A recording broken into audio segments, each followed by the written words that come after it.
බෙහෙවින් සතුටු දවසක්. මොකද ඉතා විශාල වගකීමක් සහිත රූගත කිරීම කාලයකට පස්සේ එය තිරගත වෙන දවස අද ධර්ම යුද්ධය 2. මම නිරන්තරයෙන් මාධ්‍ය සාකච්ඡාවෙත් සමාධි දර්ශනයේ ඉඳලා මම කිව්වා මේක මගේ ජීවිතේ රංගන ජීවිතේ මට හම්බෙච්ච ඉතාම සුවිශේෂී අවස්ථාවක්. මෙතෙක් කල් එකතු කරගත්තු අත්දැකීම් ඍසි ලෙස මුදාහරින්නට හැකියාව තිබෙන චරිතයක් තමයි හරිශ්චන්ද්‍ර කියලා ධර්ම යුද්ධය 2 හරිශ්චන්ද්‍ර කියන චරිතය. ඉතින් ධර්ම යුද්ධය 1 කියන එක ප්‍රේක්ෂකයෝ ඉතාම ආදරෙන් වැළඳගත්ත. ඒ වගේම අපිට හිටිය මහා රංගවේදියා ජැක්සන් ඇන්තනි නිරූපණය කරපු තා මනා ලෙස නිරූපණය කළ තිබුණු හරිශ්චන්ද්‍ර ඔහුගෙන් පස්සේ ප්‍රතිනිර්මාණය කරනවා කියන එක ඉතාම වගකීම් සහගත කාර්යයක් විදිහට මට දැනලා තිබුණා. ඉතින් ඒක අද තිරේ මැද්දේ යථාර්ථයක් වෙලා තියෙනවා. ඉතාම හොඳ ප්‍රතිචාර අපිට ලැබෙනවා. ඉතින් සතුට මිශ්‍ර වෙච්ච අවංක සිව් ආඩම්බරයක් තියෙන්නේ. ඉතින් ආදරණීය ප්‍රේක්ෂකයන්ට ආරාධනා කරනවා ඔබ නරඹන්න ධර්ම යුද්ධය 2. ඔබගේ අදහස් කියන්න. ඔබට විවිධ අදහස් තියෙන්නට පුළුවන්. ඔබගේ අදහස් අපිට ඉතාමත් වටිනවා. ඉතින් හැමෝගෙම අදහස් අපිට කියන්න හැමෝම නරඹන්න. මේක තාත්තලා දෙන්නෙක්ගේ හෘද සාක්ෂින් 2ක් ඔබට තිරේ මත දැක ගන්නට පුළුවන්. ඉතින් පවුලේ හැමෝටම නරඹන්නට පුළුවන් චිත්‍රපටයක්.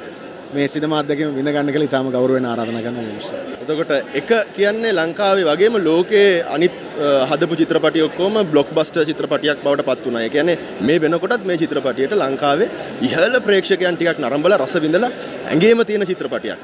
මේ චිත්‍රපටියේ ට්විස්ට් එක ගැන කතා කරලා වැඩක් නැහැ. ඒක නළුවෙක් නෙමෙයි ඕනම නිර්මාණ ශිල්පියෙක්ව ඇඹරෙන තත්වයට තියෙනවා කියන්නේ සාමාන්‍ය ප්‍රේක්ෂකයාට අර ධර්ම යුද්ධ එකේ වගේම දෙවෙනි එකෙත් ඒ ට්විස්ට් එක එනකන් ආසාවෙන් බලාගෙන ඉන්න පුළුවන්. ඒ ගැන කතා කරලා වැඩක් නැහැ. හැබැයි මේ චිත්‍රපටියේ ඊට වඩා ලොකු වෙනසක් මම දකිනවා. ඒ තමයි කවුරුත් දන්නවා ධර්ම යුද්ධ එක චිත්‍රපටියේ රංගපෑවේ මගේ පියාණන් ජැක්සන් ඇන්තනි මහත්මයා.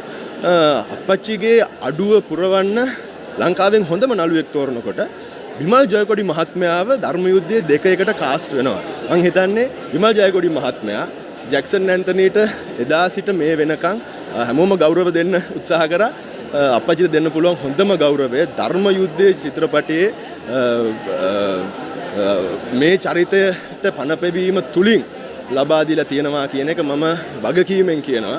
හේතුව අප්පච්චිව රංගපෑම අපි කොච්චර ආදරය කරනවද විමල් අයියා ඒක අරගෙන ඒකට දීලා තියෙන ට්‍රීට්මන්ට් එකෙන් අපිට සමහර තැන්වල අප්පච්චිවත් දකින්න හම්බෙනවා. ඒ හින්දා ජැක්සන් ඇන්තනිට ආදරය කරන ප්‍රේක්ෂකයින් ධර්ම යුද්ධයට ලොල් බැඳි බ්ලොක්බස්ටර් චිත්‍රපටියක් බවට පත් කරපු ප්‍රේක්ෂකයින්ට මේ චිත්‍රපටිය නරඹනකොටම ජැක්සන් ඇන්තනිවත් බලන්න බිමල් ජයකොඩිවත් බලන්න කවදාවත් වෙන චිත්‍රපටයකින් ලබන්න බැරි එක්ස්පීරියන්ස් එකක් ලබන්න හම්බ වෙනවා. ඒ හින්දා මම ආදරෙන් ආරාධනා කරනවා මාව විශ්වාස කරන්න.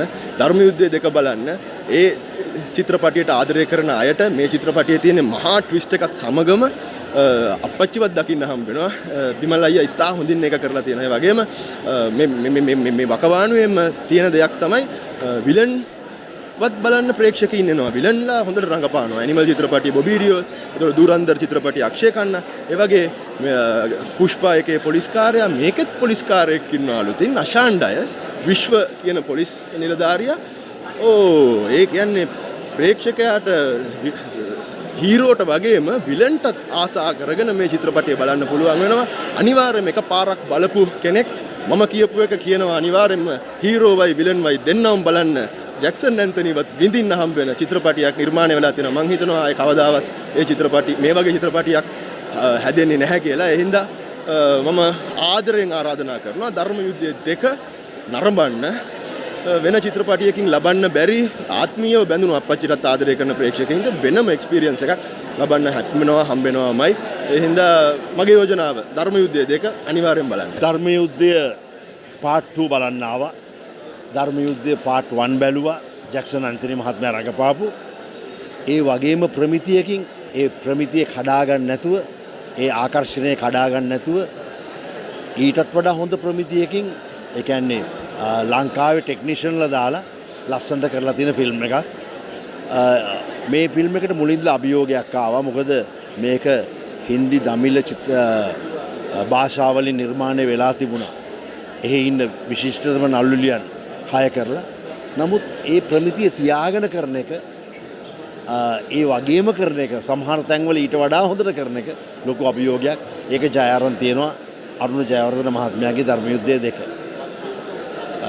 ඇක්ටිං පැත්තෙන් කතා කළොත් විමල් ජයකොඩි කියන්නේ අපිට ඉන්න විශිෂ්ටතම ඒ පරපුරේ ඒ ජෙන්සි එකේ ඉන්න ඒ ජෙනරේෂන් එකේ ඉන්න විශිෂ්ටතම නළුවෙක්. ඔහුගේ වොයිස් එක, ඔහුගේ සිංගින්, ඔහුගේ ඇක්ටිං කැපැසිටි, ඔහු විලන් කරලා තියෙනවා, කොමඩියන් කරලා තියෙනවා, හීරෝ කරලා තියෙනවා. මේක සුපර් පර්ෆෝමන්ස් එකක් දෙනවා. මම ආසම තැන තමයි උසාවිය අන්තිමට තියෙන පර්ෆෝමන්ස් එක.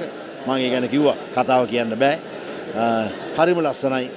ගෞරවනීය ප්‍රේක්ෂක ජනතාවට ආරාධනා කරනවා කරුණාකරලා ඇවිල්ලා මෙවැනි චිත්‍රපටි බලලා මේ කර්මාන්තය ගොඩ දාලා දෙන්න.